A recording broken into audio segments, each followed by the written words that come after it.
Hi guys, welcome to How to Solutions YouTube channel. In today's video, I am going to show you how you can set border of header or footer in Word. Before getting into this video, must subscribe to our YouTube channel and click on the bell icon. So the first step you need to do is to open Word.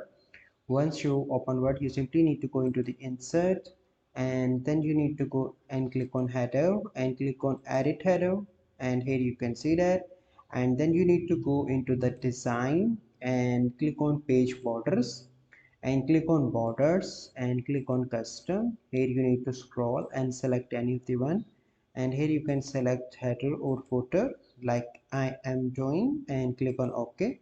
So here you can see that in the header, and then you need to go and click on the header and footer and click on close header and footer. So this is the process by which you can set border of header or footer in Word. I hope you find this video helpful. If you find this video helpful, must like this video, subscribe to our YouTube channel for future videos. We'll see you in the next video. Thank you. Have a good day.